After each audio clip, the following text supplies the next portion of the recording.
Hi friends, আজকে আমি একটা খুব সহজ রেসিপি আপনাদের সাথে শেয়ার করছি। এটা করতে আমার 20 মিনিটস লাগবে।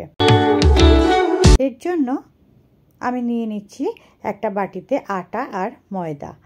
আটার পরিমাণটাই বেশি আর এর মধ্যে একটু সামান্য লবণ দিয়ে ফেটিয়ে নিয়েছি।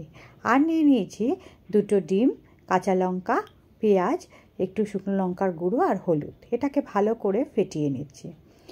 এবার একটা প্যানের মধ্যে সামান্য একটু তেল দিয়ে যে ব্যাটারটা আমি গুলে রেখেছিলাম আটা আর ময়দার, সেটাকে দিয়ে দিচ্ছি। ভালো করে দিয়ে ওটা যেই তলাটা হয়ে এসছে তখন আমি এটাকে উল্টে নেব। আমার দুটো পিঠই যাতে সমানভাবে সেঁকা হয় সেইভাবে আমি এপিট ওপিট করে নিলাম। আমার হয়ে গেছে। এবার আমি একটা প্লেটে এটাকে তুলে রাখলাম। প্যানের মধ্যে আবারও সামান্য একটু তেল দিয়ে যে ডিমটা আমি গুলে রেখেছিলাম তার অর্ধেকটা আমি দিয়ে দিলাম। ভালো করে বড় করে একটা মামলেট করে তার উপরে আমি এই পরোটাটাকে দিয়ে দিচ্ছি।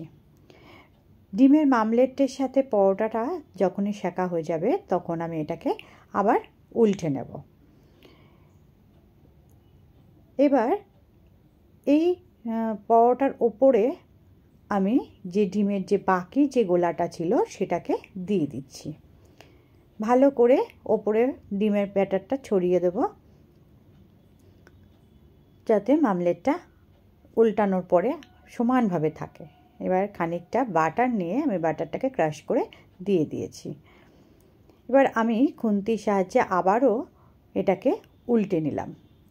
আমার ওপিটটাও ভাজা হয়ে গেছে, দেখুন সুন্দর করে ভাজা হয়ে গেছে। আবারও আমি এটাকে উল্টে আবার এপিট করে নিলাম। ব্যাস, আমার রেসিপি রেডি। দু পিঠ ভালো করে ভাজা হয়ে গেলে পরে গরম গরম সার্ভ করে দিন।